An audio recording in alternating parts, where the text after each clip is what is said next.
Bismillahirrahmanirrahim. Alhamdulillah wa syukrulillah ala ni'matillah. Ashhadu an la ilaha illallah wahdahu la syarika lah. Wa ashhadu anna sayyidana Muhammadan abduhu wa rasuluh. Allahumma salli wa sallim wa barik ala sayyidina Muhammad ibni Abdillah wa ala alihi wa sahbihi wa mawalah, amma ba'd. Yang kita hormati dan kita cintai para habaib, para alim ulama, guru-guru agama, para muhibbin, hadirin dan hadirat rahimakumullah. Puji syukur kehadirat Allah subhanahu wa ta'ala atas nikmat yang tak terhingga yang diberikan kepada kita, dan tidak lupa salawat dan salam kepada junjungan kita Nabi besar Muhammad sallallahu alaihi wasallam, dan kepada seluruh keluarga, para sahabat, zurriyat dan pengikut beliau. Para muhibbin rahimakumullah, Al-Hadi wal Arba'un min Suwaril Quran, Suratul Fussilat,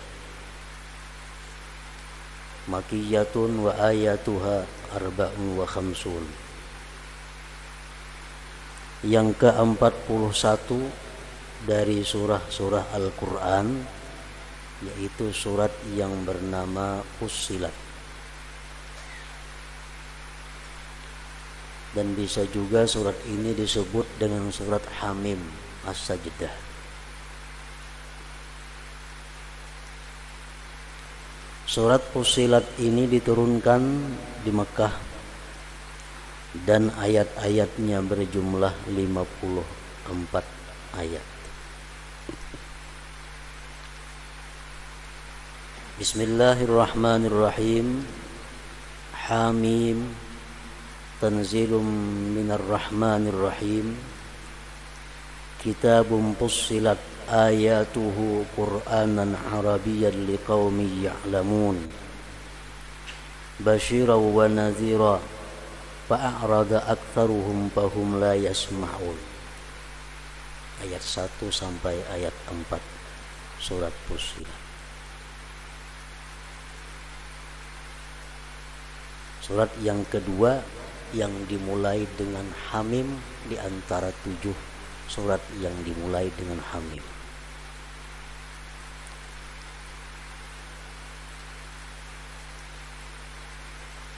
Tanzilum minar rahmanir rahim. Al-Quran, kitab suci, diturunkan dari Tuhan yang maha pengasih lagi maha penyayang.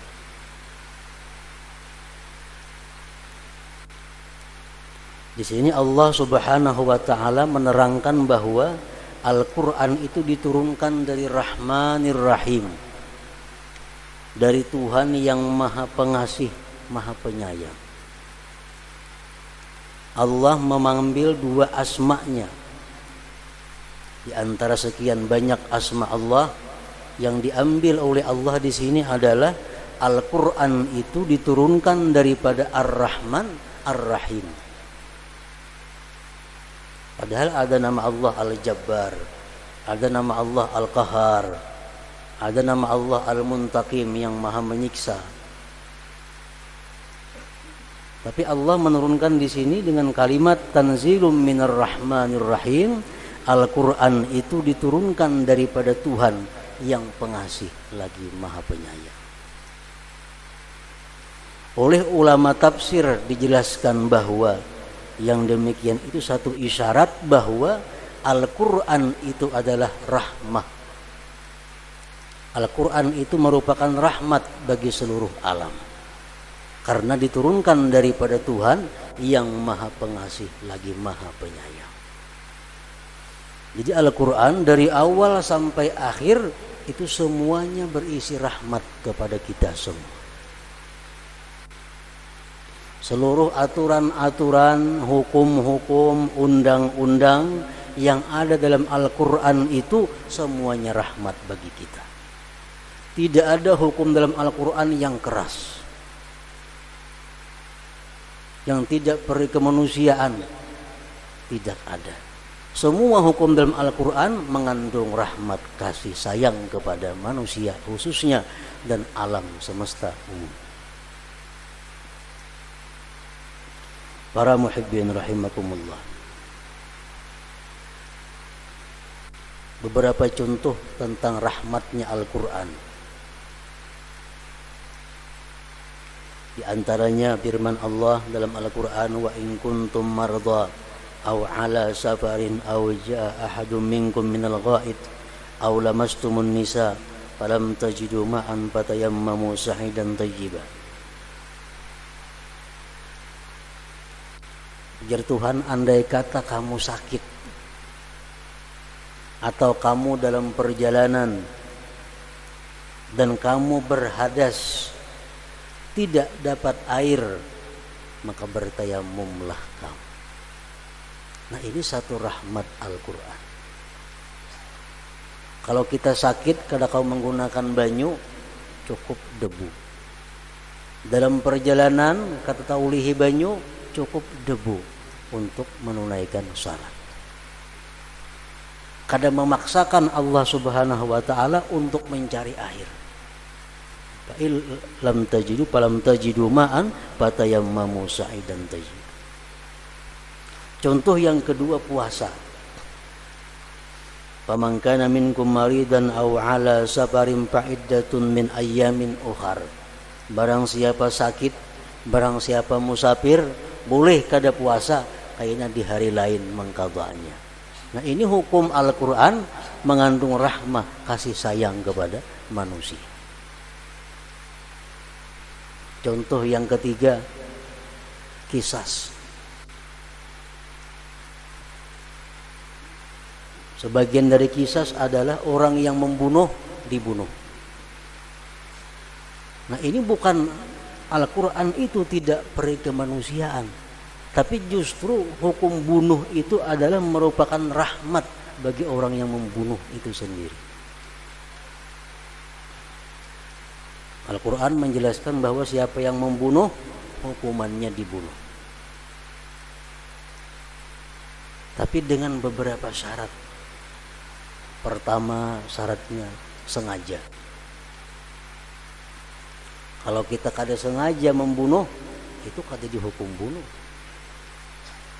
Umpamanya kita menimbak burung, ketimbak manusia, kada sengaja ngarannya. Itu kada ada hukum qisas. Yang kedua, membunuh itu dengan alat yang mematikan. Kalau kita menampiling orang, mati orangnya, kada dihukum qisas. Karena tampiling itu kada mematikan biasanya. Yang ketiga, keluarga yang dibunuh tidak mau memaafkan. Yang keempat, keluarga yang dibunuh tidak mau dibayar diat, dibayar ganti rugi. Nah, hanyar nang membunuh itu dibunuh. Dibunuhnya pun dengan pedang yang tajam, supaya yang membunuh ini dibunuh jangan merasakan sakit. Jadi hukum qisas itu sebenarnya adalah rahmat Allah Subhanahu wa ta'ala kepada orang yang membunuh itu, bukan dikatakan sebagai tidak peri kemanusiaan. Nah, tanzilum minar rahmanir rahim, bahwa Al-Quran itu diturunkan daripada Tuhan yang maha pengasih lagi maha penyayang.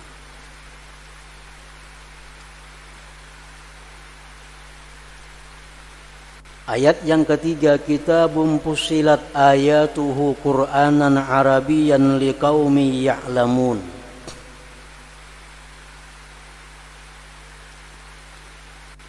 Kitab Al-Quran itu dijelaskan ayat-ayatnya, dirincikan ayat-ayatnya sebagai Quran yang berbahasa Arab, liqaumi ya'lamun, bagi kaum yang berilmu. Nah, jadi artinya Al-Quran itu adalah merupakan satu ayat Allah yang jelas. Al-Quran ayat Allah yang terperinci, tapi itu untuk orang-orang yang berilmu, liqaumi ya'lamun. Bagi orang-orang yang cukup ilmunya, nah bagi mereka Al-Qur'an itu merupakan sumber pengambilan hukum. Orang-orang yang cukup pengetahuannya, Al-Qur'an merupakan sumber kembali dalam segala masalah. Nah bagi orang-orang yang seperti kita, orang-orang yang kada cukup ilmu pengetahuan, yang kada cukup alat-alatnya, jelas tidak akan bisa langsung mengambil hukum daripada Al-Qur'an itu. Para muhibbin rahimakumullah. Kitabun fussilat ayatu Qur'anan Arabiyya liqaumi ya'lamun. Siapa yang bisa mengambil hukum dari Al-Qur'an?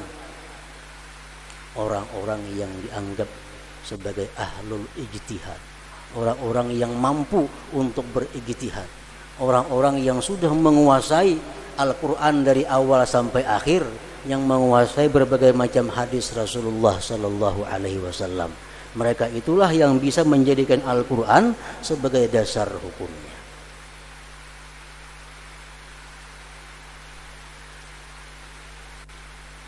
Ada perkataan ulama yang mengatakan afhamun nas bi kalamillah al-anbiya. Afhamun nas bi kalamillah al-anbiya. Orang yang paling mengerti dengan kalam Allah adalah para nabi.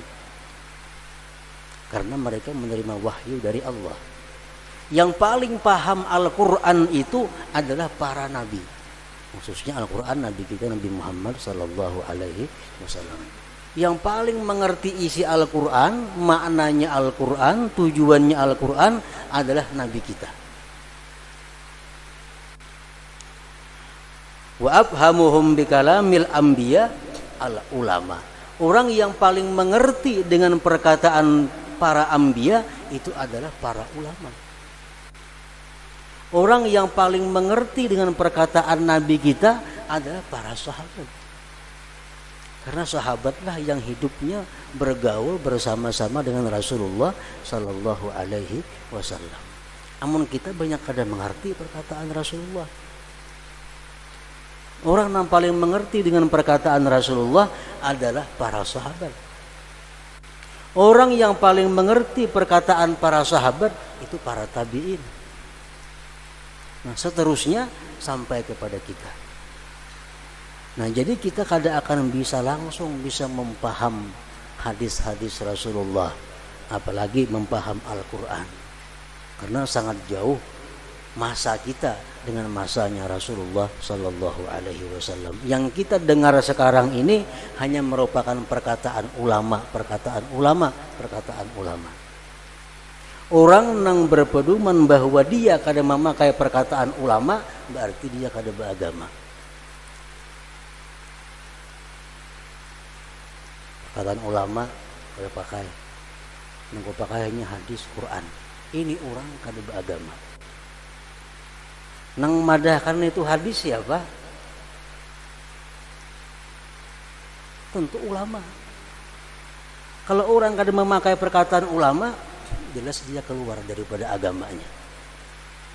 Innamal a'mal binniyat, itu hadis. Jar siapa hadis? Jar Imam Bukhari. Bukhari ulama. Kalau kita kada memakai perkataan ulama, kada beragama.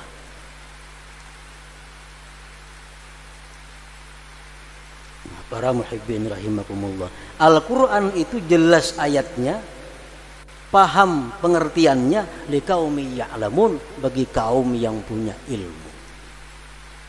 Kaum yang punya ilmu siapa? Ahlul ijtihad, orang yang berijtihad, yang mampu mengambil dasar hukum dari Al-Qur'an. Di dalam kitab Faidul Qadir halaman 24 jilid 1 disebutkan bahwa Imam Bukhari itu hafal kurang lebih 600.000 hadis. 600.000 hadis hafal bersama sanad-sanadnya. Tapi dalam hal ilmu fikih beliau bermadhab kepada madhab Syafi'i. Imam Bukhari itu pengikut Imam Syafi'i. Wa tafaqqaha Syafi'i wa tafaqqahal Bukhari bi ashabis Syafi'i. Imam Bukhari pun belajar fikih dengan murid-murid Syafi'i. Nah, orang sekelas Imam Bukhari bermazhab dengan Syafi'i, apalagi nang kelas nang 10 puting hafal hadis. Itu kan hafalnya bejuju juga. Makanya tadi orang nang kadang memakai perkataan ulama berarti orang tersebut kada beragama.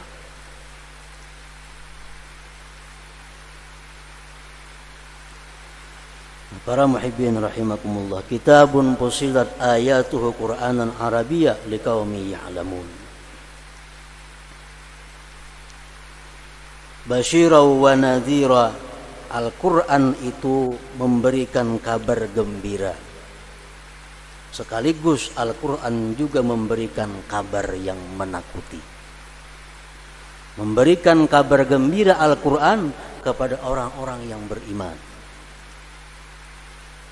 Seperti firman Allah Subhanahu wa taala, alladzina amanu bi ayatina wa kanu muslimin udkhulul jannata antum wa azwajukum tuhbarun.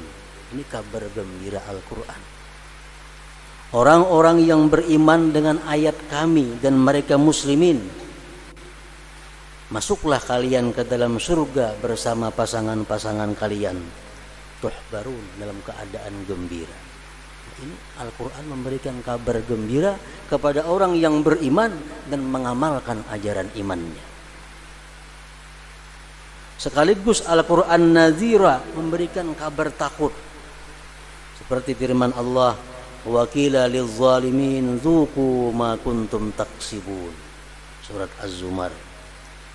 Di akhirat kaina dikatakan kepada orang-orang yang zalim, rasakan azab akibat perbuatan kamu di dalam dunia. Ini ancaman Allah kepada orang-orang yang zalim. Rasakan ini azab akibat perbuatan kamu di dalam dunia. Jadi Al-Quran itu basyira wa nadhira.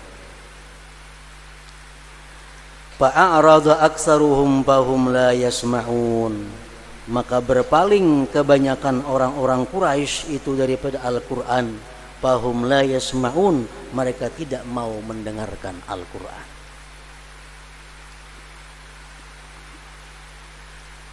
Ayat ini dibacakan oleh Rasulullah Sallallahu Alaihi Wasallam di hadapan pemuka Quraisy yang bernama Utbah bin Adi, Utbah bin Rabi'ah. Utbah bin Rabi'ah pemuka kafir Quraisy, kawannya Abu Jahal dan semisal. Utbah datang kepada Rasulullah Sallallahu Alaihi Wasallam, bertanya Utbah kepada Rasulullah.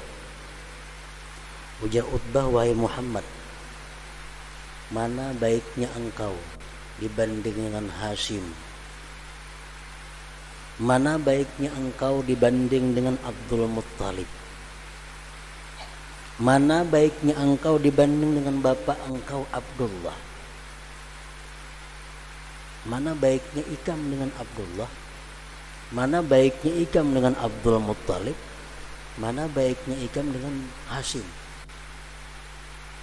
Nabi kita diam. Kalau Muhammad, kalau lebih baik mereka daripada engkau, kenapa engkau cela Tuhan mereka? Kenapa engkau katakan sesat mereka itu? Kalau Ikam katakan bahwa lebih baik Ikam daripada mereka, apa alasan Ikam? Ujar Utbah bin Rabi'ah kepada Nabi Muhammad. Utbah berkata lagi kepada Nabi Muhammad SAW, wahai Muhammad, andai kata engkau hendak menjadi orang yang terkaya di Mekah, kami siap menjadikan engkau orang yang terkaya. Kalau engkau hendak di pemimpin, kami angkat engkau kepala suku kami. Kalau engkau hendak istri, kami beri engkau 10 perempuan Quraisy. Nabi kita dia mendengarkan Utbah. Untung Utbah bicara, sudah habis kaji Rasulullah, habis. Lalu beliau membaca ayat tadi, Hamim tanzilum minar rahmanir rahim kitabun fussilat ayatuhu qur'anan arabiyyan liqaumin ya'lamun basyiran wa nadhira fa'arada aktsaruhum fahum la yasma'un, sampai seterusnya. Ayat ini dibacakan Rasulullah kepada orang Quraisy, mereka lari, tidak mau mendengarkan ayat Allah Subhanahu wa taala. Fahum la yasma'un, mereka tidak mau mendengari. Para muhibbin rahimakumullah, surat Fussilat ini sebagaimana surat yang lainnya dalam Al-Quran banyak menceritakan berbagai macam tentang keadaan-keadaan dunia dan akhirat, juga petunjuk kepada kita. Di antaranya firman Allah Subhanahu wa taala, innal ladzina qalu rabbuna Allah tsumma istaqamu tatanazzalu alaihimul malaikatu an la takhafu wa la tahzanu wa abshiru bil jannati allati kuntum tu'adun nahnu awliyaukum bil hayatid dunya wa fil akhirah walakum fiha ma tashtahi anfusukum walakum fiha ma tad'un nuzulan min ghafurir rahim. Allah berfirman, innal ladzina qalu rabbuna Allah, orang-orang yang mengata Tuhan kami Allah, orang-orang yang takwa kepada Allah Subhanahu wa taala, orang-orang yang selalu menjunjung perintah Allah, menjauhi larangan Allah. Tsumma istaqamu, kemudian mereka istiqamah. Artinya mereka takwa kepada Allah dalam keadaan apapun. Dalam keadaan susah, takwanya kepada Allah kada berubah. Dalam keadaan kaya, takwanya kepada Allah kada berubah. Dalam keadaan sakit, takwanya kepada Allah kada berubah. Dalam keadaan sihat, takwanya kepada Allah kada berubah. Dalam keadaan apapun, takwa kepada Allah tidak ada perubahan, tetap takwa. Nah, ini istaqamu artinya. Kadang-kadang manusia beribadah kepada Allah waktu miskin, ya sudah kaya lupa kepada Allah. Nah, ini bukan istiqamah. Ada orang yang waktu kayanya beribadah kepada Allah, begitu miskin rusak ibadahnya. Ini bukan istiqamah. Ada orang yang takwa kepada Allah hanya di kampung halamannya. Kalau keluar kampung sudah hilang takwanya. Ini kada istiqamah. Orang yang istiqamah kepada Allah itu orang yang takwanya kepada Allah kada berubah dimanapun dia berada, kapanpun dan keadaan apapun tetap takwa kepada Allah. Nah, ini ngarannya istiqamah. Orang-orang yang istiqamah seperti itu, tatanazzalu alaihimul malaikah, waktu dia hendak mati turun atasnya malaikat.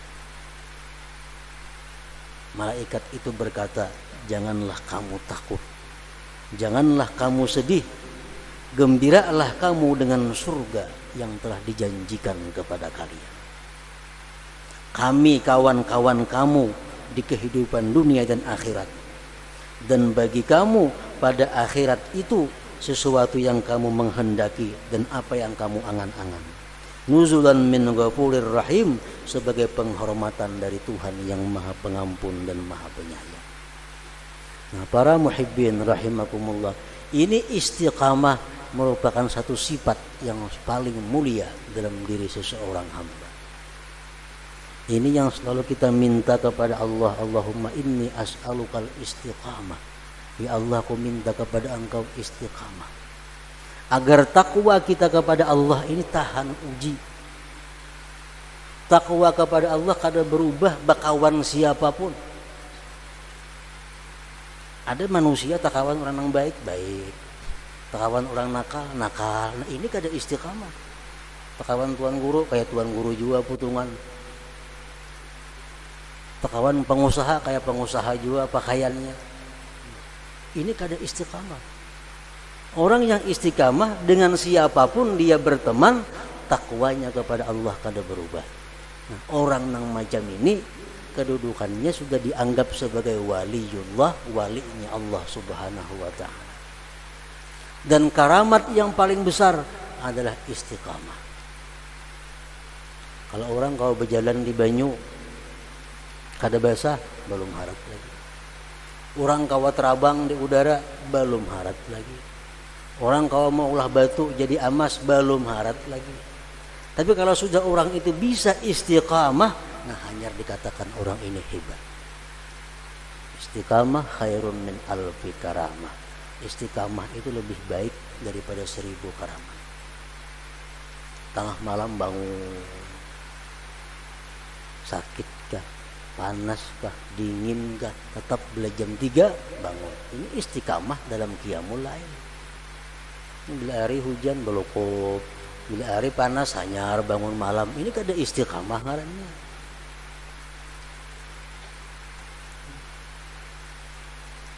Yang paling penting diminta kepada Allah Subhanahu wa taala adalah istiqamah. Allahumma inni as'alukal istiqamah. Ya Allah, aku minta kepada Engkau istiqamah. Kita diberi Allah istiqamah, berarti kita diberi Allah sesuatu yang paling mulia di dunia dan akhirat ini. Para muhibbin rahimakumullah, selanjutnya surat Asy-Syura. Hadratin Nabi sallallahu alaihi wasallam, Al-Fatihah.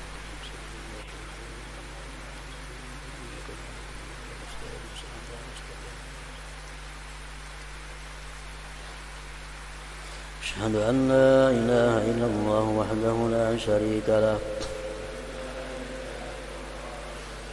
أشهد أن سيدنا محمدا عبده ورسوله